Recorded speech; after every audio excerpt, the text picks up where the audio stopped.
Los invitamos a visitar nuestra página web www.desarrolloglobal, donde obtendrá mayor información de nuestros cursos, diplomas y diplomados. Sin más preámbulos, le damos la bienvenida al docente Gustavo Sosa, que nos estará acompañando el día de hoy como expositor de este seminario. El docente cuenta con una amplia experiencia, es contador, auditor graduado de la Universidad de Lima, cuenta con especialización de auditoría gubernamental, finanzas y gestión pública, con más de 20 años de experiencia profesional. Ha sido consultor de control interno de la Caja de Pensiones Militar Policial, de Jurado Nacional de Elecciones, de Vida, Servir, Agrorural y Proinversión. Además, es expositor y ponente en temas de control interno, implementación del CCI, gestión de procesos, gestión de riesgos y auditoría gubernamental para diversas entidades públicas y en consultas especializadas. Profesor Gustavo Sosa, le damos la bienvenida.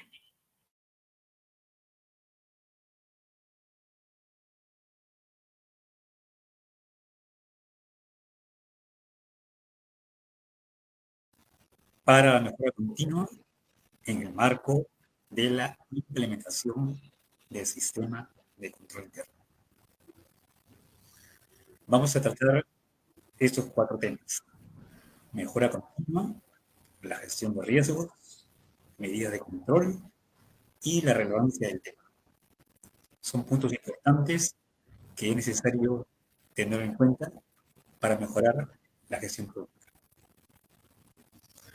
Comenzaremos con la mejora continua en las entidades públicas.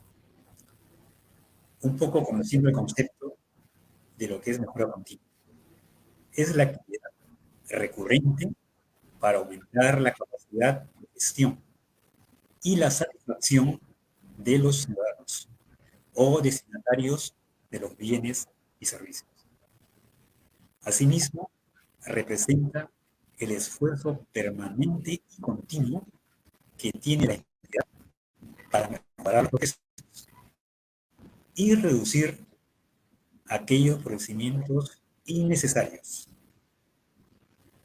Sin embargo, solo puede tener éxito si se integra en la cultura de la organización los controles más adecuados y viables. Al respecto, según Directiva 006/2019 CG INTEC, implementación del sistema de control interno, modificada con resolución Contraloría número 146/2019, se establece claramente la metodología que se debe seguir a través de los 3 ejes, que son cultura organizacional, gestión de riesgos y supervisión. 3 ejes que deben considerarse para implementar el sistema de control interno. En tal sentido, la implementación del sistema de control interno se construye en gestión permanente que contribuye al cumplimiento de los objetivos institucionales y promueve una gestión eficaz, eficiente, ética y transparente. En otras palabras, la implementación es una obligación por ley, pero también hay que tener en cuenta que como mejora continua, como gestión, es importante su implementación, que al final de cuentas servirá a todos los funcionarios y servidores de la entidad pública.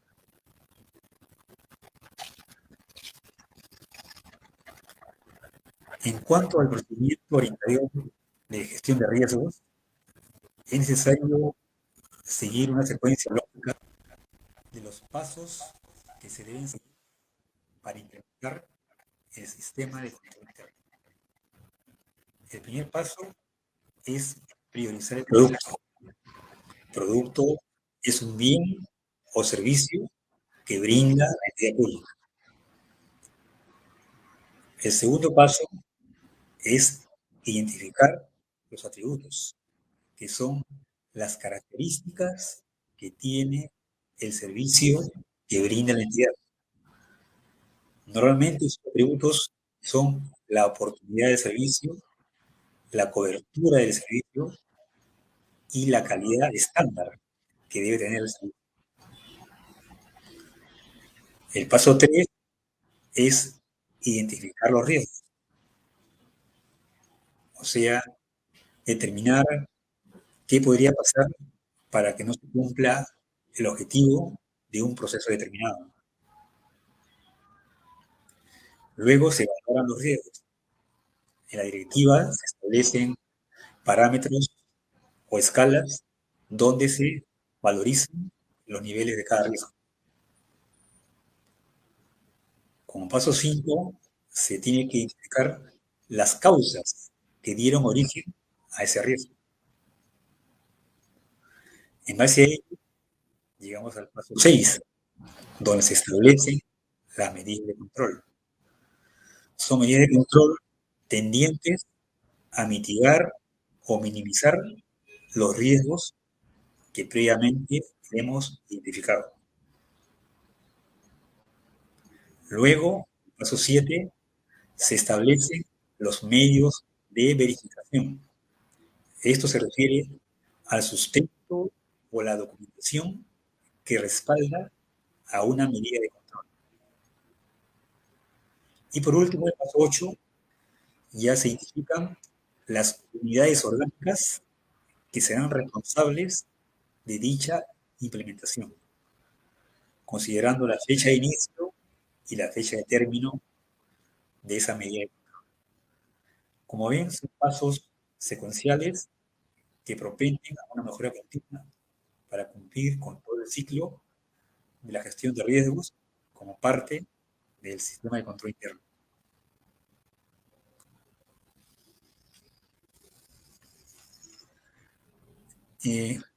Gestión de riesgos es un eje muy importante de la implementación. En este caso, es necesario indicar que en el marco de la implementación del sistema de control interno, la gestión de riesgos y la medida de control son dos pilares importantes que contribuyen directamente a la mejora continua en las entidades públicas. Gestión de riesgos y control. Con la gestión de riesgos identificamos y valoramos los riesgos que podrían afectar el cumplimiento de los objetivos institucionales.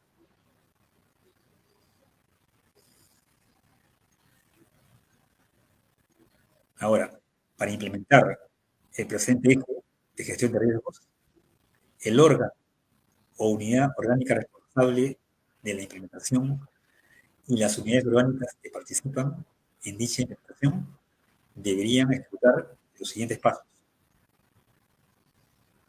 Antes de ello, es necesario precisar que normalmente el órgano responsable es la Secretaría General o el área que haga esos veces, un área que pertenezca a la alta dirección o que reporte a la alta dirección. Y las unidades orgánicas que participan son aquellas áreas que por el servicio determinado tienen información para brindar datos o reportes sobre los riesgos que se han identificado. Entonces, estos responsables tienen que seguir los siguientes pasos. 1, priorización de productos. O sea, ya dijimos que productos son bienes o servicios que brinda la entidad.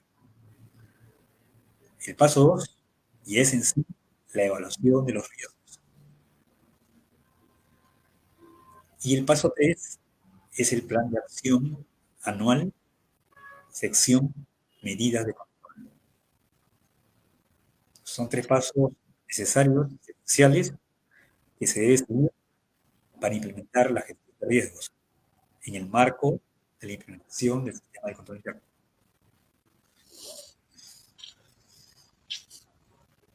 En el paso 1, denominado priorización de productos, para el producto o servicio seleccionado, se tienen que identificar los riesgos que afecten el objetivo del servicio, principalmente en cuanto a oportunidad, cobertura y calidad del bien o servicio que debe llegar adecuadamente a la población.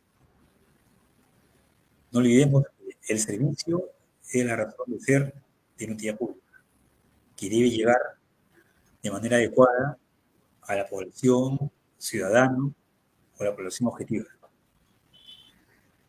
Vamos a describir conceptos que son importantes en su contenido. Oportunidad. Todo servicio de una entidad pública debe llegar de manera oportuna, de acuerdo al programado, siendo el destino final la población beneficiaria. Es importante que la población reciba el servicio de manera oportuna y no cuando ya no se requiere o que llegue de manera desfasada. Por eso es importante tener ese concepto de oportunidad. El segundo atributo es la cobertura. El servicio debe llegar exactamente a los lugares y zonas determinadas, así como al grupo de población previamente identificado. La cobertura es la integridad. O sea, el servicio debe ser íntegro y debe cubrir a la población independientemente de la zona geográfica o lugar donde se encuentre. Para eso, obviamente, la entidad pública tiene que tener un plan, un programa, una cobertura y saber a qué puntos o a qué zonas debe llegar el servicio. Y tercer atributo o característica de un producto es la calidad. El servicio que brinda la entidad pública debe reunir los estándares de calidad establecidos para dicho fin. Todo servicio de entidad pública debe llegar de manera estándar en cuanto a las calidades determinadas. Todo servicio tiene que tener parámetros, requisitos que valoren y documenten que el servicio es de calidad, de acuerdo a los estándares. Lógicamente, dependiendo del sector al que pertenece. Para el servicio de calidad, no solamente el producto que llega, puede ser el material logístico, la capacitación que se brinda, la calidad de soporte informático y las señales, etcétera, que previamente tienen que estar identificados por la entidad. Como ven, son características que se tienen que tener en cuenta. Y eso también se desarrolla en el curso completo de este tema, ¿no? Con ejemplos directos para cada tipo de entidad.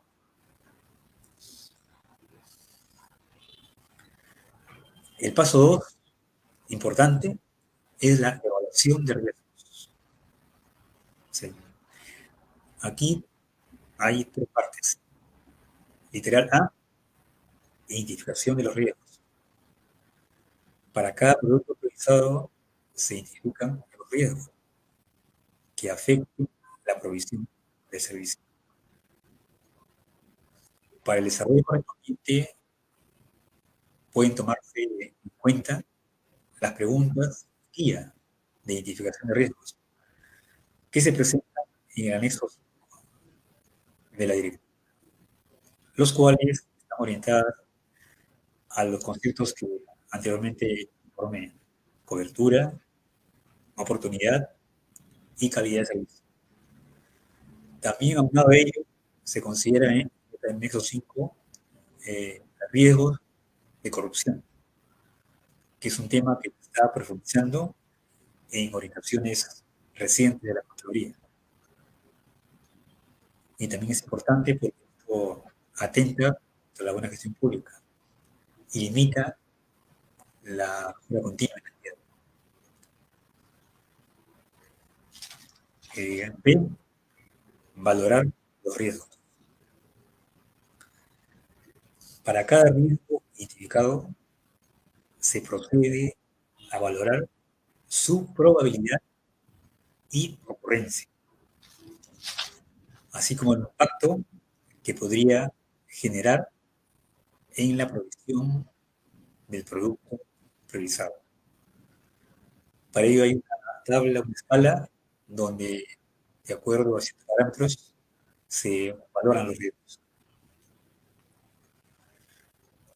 Dijimos que para valorar los riesgos hay que tener en cuenta la probabilidad y el impacto de dicho riesgo. Acá vamos a ir brevemente esos conceptos. Probabilidad es la posibilidad de ocurrencia del riesgo. Este puede ser medida con criterios de frecuencia o teniendo en cuenta la presencia de factores internos y externos que puedan propiciar el riesgo, aunque éste no se haya materializado. Aquí es importante mencionar que el riesgo de por sí no desaparece. El riesgo siempre está presente. La idea es que el riesgo esté abajo, esté controlado, tolerado. Entonces, es importante que para medir la probabilidad hay que medir la ocurrencia o frecuencia del riesgo. Digamos, si la frecuencia en un año ha sido 3, 4 veces el riesgo, entonces hay que tenerlo en cuenta, porque será un riesgo medio o alto. Si es un riesgo que la frecuencia ha ocurrido una vez, digamos, al año, como caso aislado, teóricamente sería un riesgo bajo, pero igual hay que indicarlo. En lo que se refiere al impacto, las consecuencias que puede ocasionar a la organización es la materialización del riesgo. Ahora, el impacto no es necesariamente material. A veces hay impacto que ocasiona un beneficio económico, pero también el impacto se mide en el efecto de satisfacción o insatisfacción de la población beneficiaria. Esto es muy importante. Si la razón de ser de la entidad pública es el servicio que da la población, si hay una insatisfacción, el impacto será alto. Entonces es importante considerar estos dos criterios para evaluar riesgos: probabilidad e impacto. En esta evaluación de riesgos, acá se detalla claramente la forma de valorar cada tipo de riesgo. Lo vamos a analizar brevemente para que tengamos una idea más concreta. Como dijimos, valorar riesgos, por cada riesgo identificado se procede a valorar su probabilidad de ocurrencia y el impacto que podría generar en la provisión del producto priorizado. Ya dijimos que el producto puede ser bien o servicio. Normalmente es servicio, que es lo que brinda la entidad pública. Según metodología de la directiva, existen dos valores que se multiplican para obtener el valor de riesgo, que puede ser bajo, medio, alto y muy alto. Esos son los 4 niveles de riesgo que se desarrollan en el curso, con ejemplos y casos reales para cada tipo de nivel. Para este caso, la evaluación cualitativa de la directiva es para estos dos aspectos: probabilidad e impacto. que tienen la misma valoración. Son números asignados para cada tipo de nivel. Así tenemos que para probabilidad baja, el valor es 4. Nivel medio, el valor es 6. Nivel alto, el valor es 8. Y nivel muy alto, el valor es 10. En este caso, estamos determinando cuál es la probabilidad de ocurrencia de riesgo en el producto priorizado. De otro lado, en el aspecto impacto, igualmente tenemos los mismos números de valoración. Nivel bajo, valor 4. Nivel medio, valor 6. Valor alto, nivel alto, valor 8. Y nivel muy alto, valor 8. Aquí se mide cuál es el impacto del riesgo en el cumplimiento del objetivo del producto priorizado. Normalmente la entidad determina este valor en base a la participación de expertos, que son personas con mayor experiencia en el tema, que conocen el riesgo, conocen el área y tienen experiencia de control o procesos. Entonces la idea es que haya coordinaciones en estas personas y se llegue a un consenso para determinar el valor que se le da al riesgo determinado. Como sabemos, el riesgo puede abarcar varias áreas. Entonces, habrán varias personas, sean funcionarios o servidores, que podrían aportar su experiencia en la valoración. Y la fórmula para valorar es prácticamente una multiplicación directa, ¿no? Si vemos en el gráfico, si fuera un nivel bajo en ambos casos, o sea, probabilidad de impacto, 4 por 4 sería 16, que sería la valoración. Y si fuera muy alto, sería 10 por 10, 100, que es el valor más alto. Y se cataloga como un riesgo muy alto. Esa es un poco, ¿no?, la secuencia para determinar la valoración de los riesgos.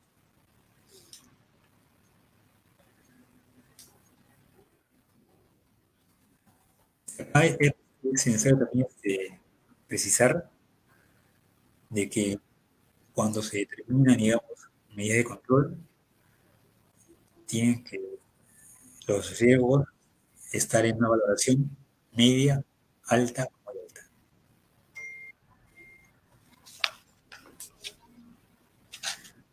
Y por último, está la determinación de la tolerancia al riesgo. Una vez que se identifican los riesgos y sus niveles, la entidad pública es la que determina cuáles de ellos van a ser reducidos a través de medidas de control, de acuerdo a la tolerancia al riesgo que la entidad establezca, según los criterios establecidos. Niveles de riesgo medio, alto y alto. O sea, me refiero que para que se determinen medidas de control, los riesgos tienen que estar en esos niveles, medio, alto, muy alto. Si el riesgo fuera bajo, no requiere medidas de control. No obstante, ese riesgo bajo se tiene que registrar y hacer un seguimiento a nivel de una supervisión general.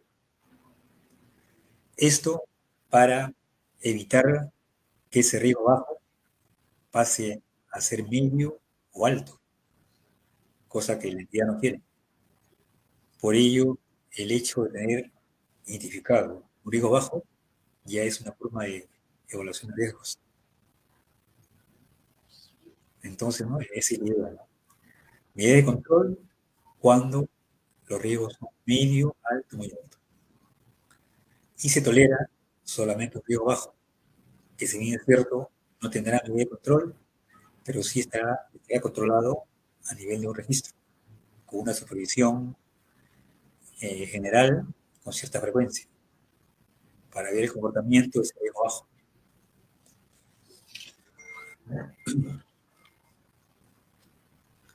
Ahora entramos un poco a lo que son medidas de control. Como les decía al comienzo del seminario, gestión de riesgo y medidas de control son los dos pilares importantes y secuenciales. Entonces, vamos a definir lo que es medida de control. Son acciones que permiten reducir el riesgo previamente identificado de manera eficaz, oportuna y eficiente. La medida de control tiene que ser viable en su aplicación, es decir, que sea realmente realizable en el tiempo. Con la determinación de la medida de control, mitigamos los riesgos identificados, propendiendo a la mejora continua. Ya dijimos que mitigar es disminuir o reducir el nivel de riesgo.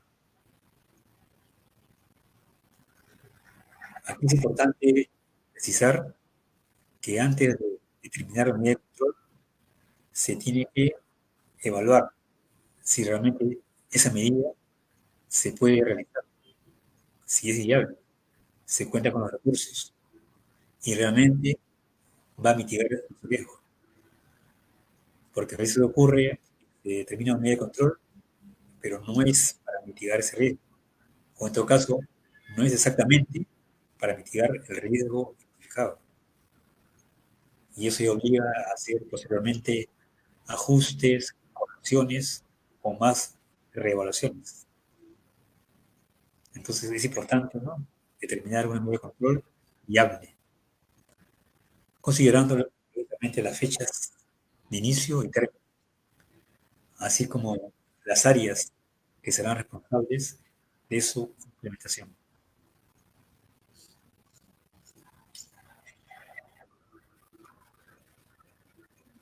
Eh, Remarcando lo que estoy diciendo, para determinar una medida de control viable, se tiene que tener en cuenta los siguientes elementos. Humanos, lógicamente, se tiene que contar con el personal que va a atender o desarrollar la medida de control. Elementos logísticos, se tiene que contar con equipos informáticos, mobiliario, etcétera. Financieros, se amerita un desembolso de dinero para atender ese control. Tal vez contratar un consultor o un apoyo o personal temporal, siempre de acuerdo a la magnitud de la medida de control en relación al nivel de riesgo. Y tecnológico, lógicamente, se tiene que contar con todo el soporte y programas específicos para atender dicha medida de control. Entonces, normalmente son los elementos que se deben tener en cuenta para determinar una medida de control. Normalmente el control se atiende con recursos propios, ¿no? La idea es no contratar, digamos, consultores o personal de apoyo, no solamente porque es un gasto adicional, sino porque no tenemos la seguridad de que ese apoyo es necesario para cumplir con dicha medida de control. En estos casos, en el curso normal se ven, ¿no?, ejemplos, cómo sería una medida de control, cuáles serían los criterios para determinar en base a estos elementos. Entonces es importante tener en cuenta estos elementos para que el control sea viable.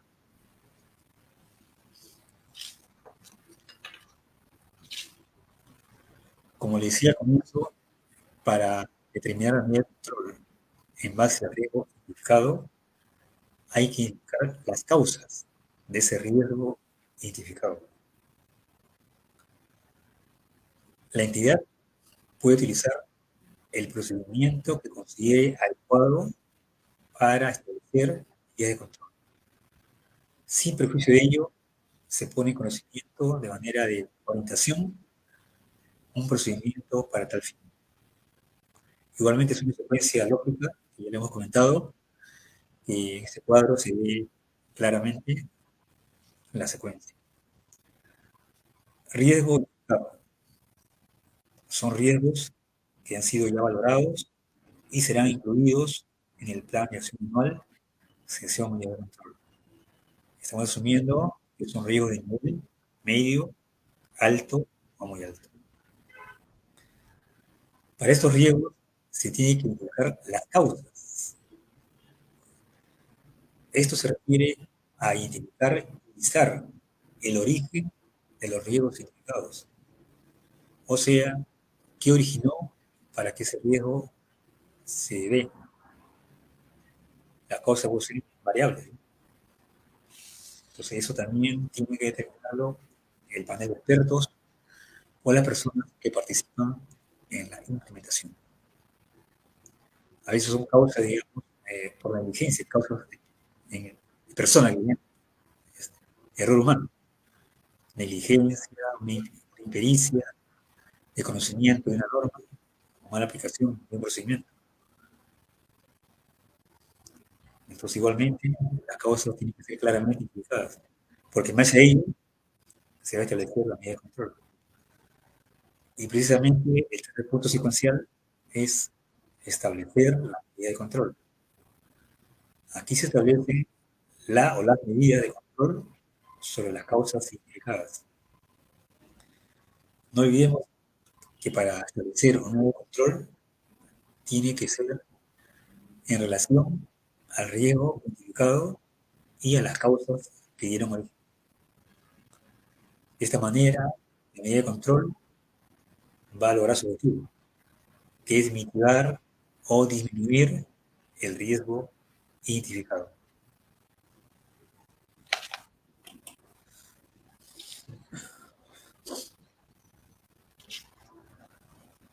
Para establecer la medida de control se puede utilizar las siguientes herramientas de recojo de información. Como decía previamente, para evaluar el contexto y determinar la medida de control, hay que tener información. Estas herramientas de recojo de información, principalmente, son las siguientes: entrevistas, encuestas, talleres participativos, lluvia de ideas, panel de expertos, entre otros. Y ustedes saben que dentro de la directiva hay cuestionarios donde se determinan estos pasos y sobre todo el sustento de cómo se determina una medida de control. Toda herramienta tiene que estar documentada. Por ejemplo, los talleres participativos tienen que tener una convocatoria, una relación con participantes, fecha de reuniones, acta del taller participativo, conclusiones o acuerdos.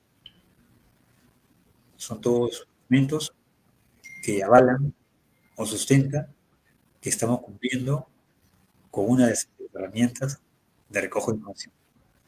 Y así también para entrevistas, encuestas, lluvia de ideas, opiniones de expertos y cualquier otro medio o herramienta que la entidad considere necesario.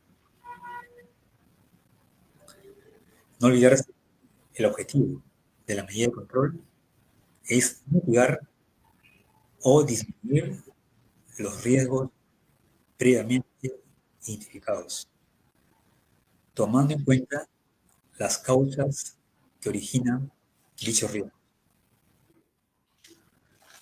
Entonces, hasta aquí es un poco la idea considerar que gestión de riesgos y medidas de control son dos pilares importantes y secuenciales, que llevados adecuadamente vamos a considerar una mejora continua y por ende mejorar la gestión pública dentro del marco de implementación del sistema de control interno.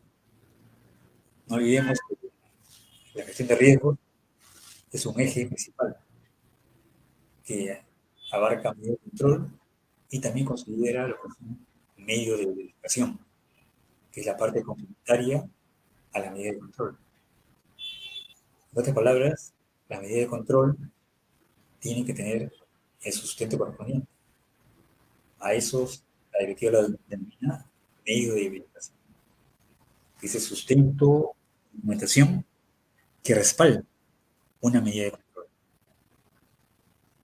Entonces es importante que la entidad tenga los documentos suficientes y competentes para sustentar la medida de control. El medio de verificación también tiene importancia porque está dentro de los pasos que hemos visto, los 8 pasos de toda la implementación del proceso del sistema de control interno. Ahora le adelanto algo. Estos medios de verificación tienen que tener dos criterios: suficientes y competentes. El sustento tiene que ser suficiente porque tiene que reunir toda la documentación mínima necesaria que respalda la medida de control. Eso es suficiente. Que no sea documentos a veces extensos, donde el 90% no corresponde a la medida de control y solamente el 10% sí corresponde. Entonces, el sustento es suficiente y no enviar información innecesaria.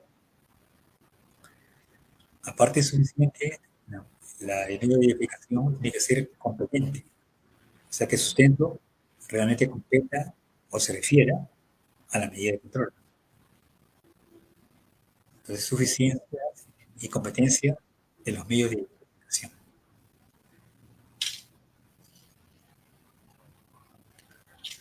Relevancia del tema.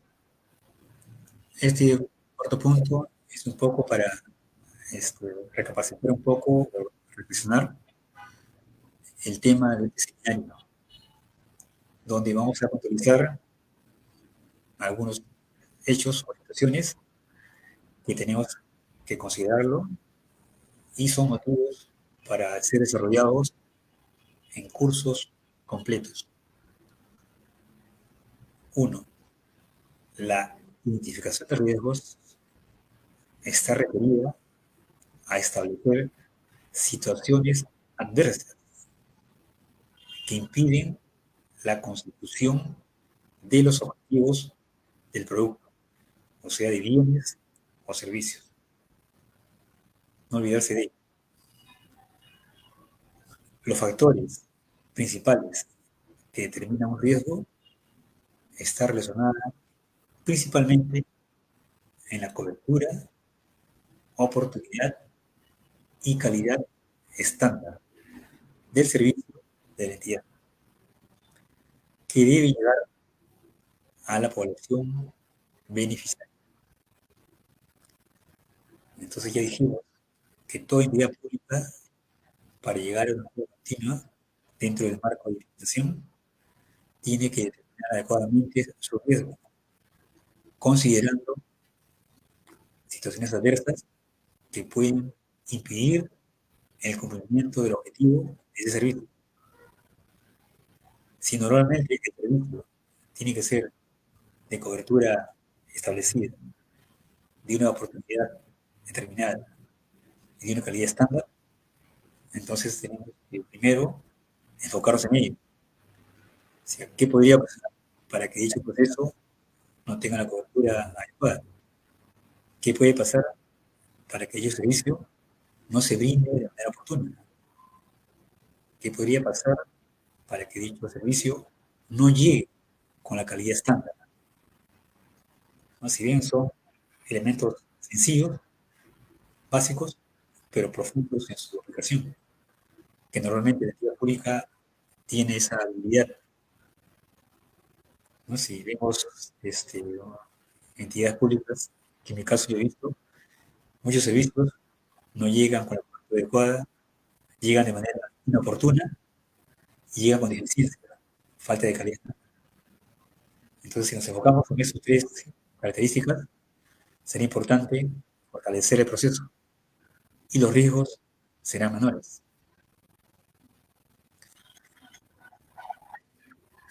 Otro aspecto es que las medidas de control se constituyen finalmente en las acciones tendientes a mitigar los riesgos identificados. No olvidemos que para eso determinamos una medida de control, para que los riesgos identificados sean mitigados o minimizados, porque ya dijimos que el riesgo no desaparece, pero lo ideal es que el riesgo sea manejado con un seguimiento adecuado. Digamos que un riesgo, si ha sido catalogado o valorado como muy alto, la idea es, con la medida de control, baje de muy alto a alto y luego a medio. ¿Y por qué no? Y ahí llega a ser un riesgo bajo. Esa es la función de la medida de control, sujeta lógicamente a un seguimiento y monitoreo. Por eso en las directivas recientes, la resolución 098, que modifica en algunos aspectos la directiva 006 de 2019, establece el criterio de reevaluación que permite reevaluar el riesgo, o sea, revisar el riesgo que hemos identificado, para saber si es sujeto a un tipo de ajuste, corrección o cambio de valoración. No olvidemos que a veces los riesgos pueden variar, no solamente por la eficacia de la medida de control, sino por la coyuntura. Pueden haber nuevos riesgos por otra coyuntura, cambios en la organización, factores externos, o también a un impacto, un hecho de desastre. Entonces son criterios que tomar en cuenta para que el riesgo sea evaluado. Sino como consecuencia de esta regulación de riesgo, se cambia el riesgo, lógicamente también tendría que cambiar la medida de control. Tal vez sea eh, modificada o ser fortalecida, tener mayor solidez, o también agregar una medida de control adicional, si fuera el caso. Todo ello se ve con una evaluación y seguimiento adecuado en este aspecto que le digo de reevaluación, que mínimo anualmente se tiene que realizar.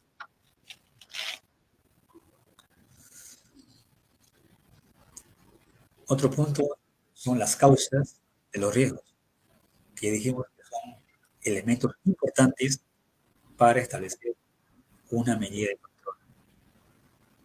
Entonces, en un curso de gestión de riesgos se va a ver casos específicos de riesgos identificados, reales de una entidad, y determinar las causas, al margen de que la entidad haya podido ya determinar una causa, pero pueden haber otras causas que no hayan sido consideradas.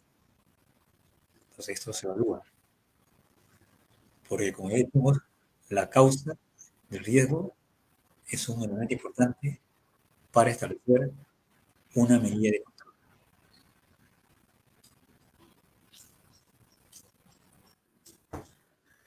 Otro aspecto importante es que la oportuna identificación de riesgos y la correcta determinación de la medida de control propenden a la mejora continua para una buena gestión pública en el marco de la implementación del sistema de control externo, que como sabemos es un proceso continuo y permanente.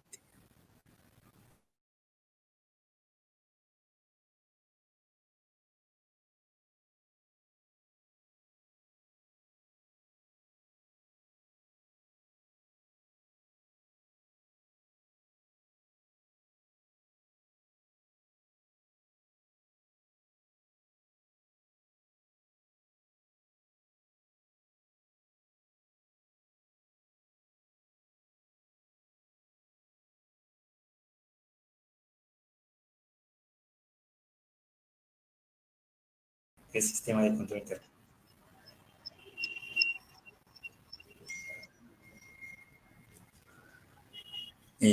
Finalmente, debo indicar acá que el control interno es de la entidad.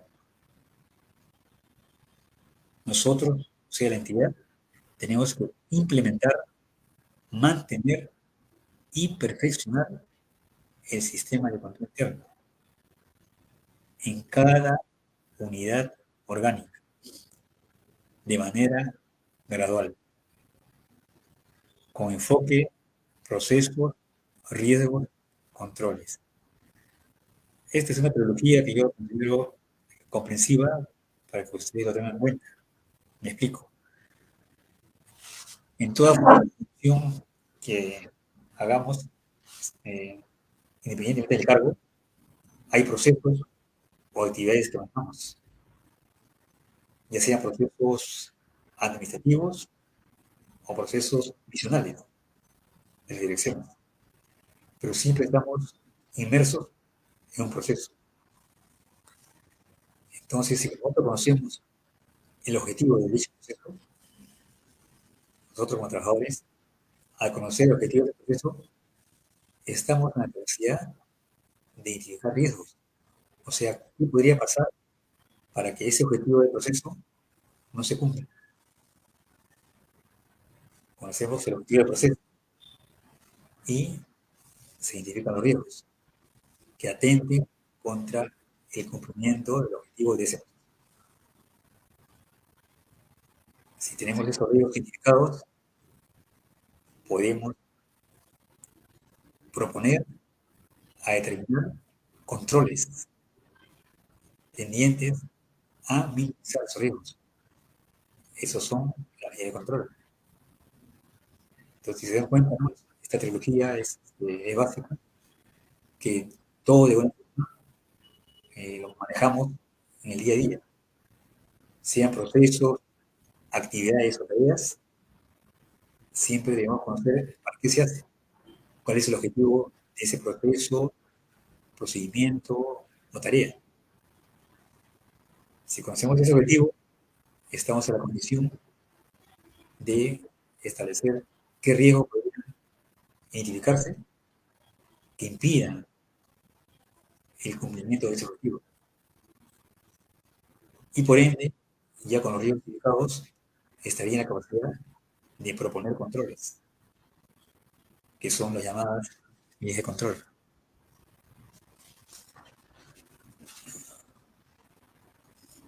Entonces, un poco a manera de reflexión, este seminario denominado Gestión de Riesgos y Medidas de Control para la Mejora Continua en el marco de la implementación del sistema de control interno, me gustaría transmitir este mensaje.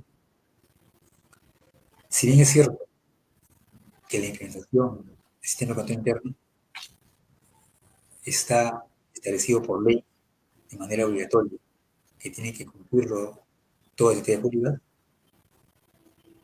también nos sirve o tener en cuenta otros dos aspectos. Uno, nos permite también disminuir o atender las observaciones de los órganos de control, vale decir, Contraloría, OSI o las sociedades de auditoría externa. Si tenemos una implementación adecuada, con medidas de control ya establecidas, habrá menos observaciones de los órganos de control, que básicamente son los tres que he mencionado: órganos de control, Contraloría, OSI y las SOAS. Y segundo, muy importante para mí, es que nos sirve como gestión. O sea, al margen de que un producto haya sido seleccionado para considerar como entregable de la Contraloría, eso no quita que internamente nosotros podamos desarrollar otros productos que no han sido considerados en alcance. Pero como gestión, ya tenemos el conocimiento y la práctica para poder determinar otros servicios donde se puedan identificar procesos, riesgos y controles. Lo que quiero decir, la implementación del control interno, al final, nos servirían para tres condiciones.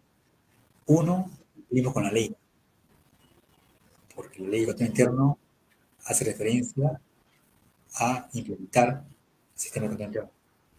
Segundo, nos permite atender, absorber o disminuir las observaciones de los órganos de control, OSI, Contraloría o las SOAS, Sociedades de Interés Público, que normalmente hacen las auditorías externas, financieras, presupuestarias, pero también emiten una carta de control interno.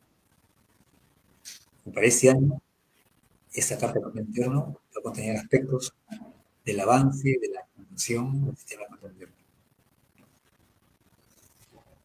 Y tercero, nos sirve como gestión, como les decía, al margen de que los productos sean diferentes, estamos informando a la Contraloría, como gestión estaríamos en la capacidad de conocer nuestros procesos, nuestros objetivos, nuestros riesgos identificados y los controles que nosotros podemos proponer, sugerir al jefe inmediato y por ende lograr ya una mejora continua.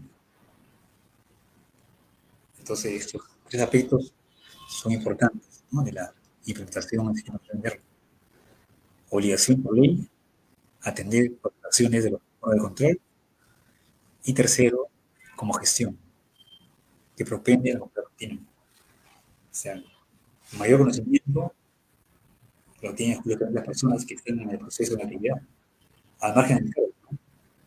Digamos, una persona de un nivel jerárquico menor, auxiliar o conserje, también maneja actividades, procesos, y conoce muy bien sus actividades, y puede pasar cuando cumpla una actividad determinada.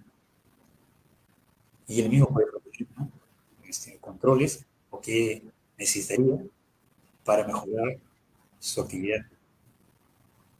Todo esto redunda en una mejora continua, que es un tema de actualidad y que finalmente sirve para que la actividad mejore en contragestión.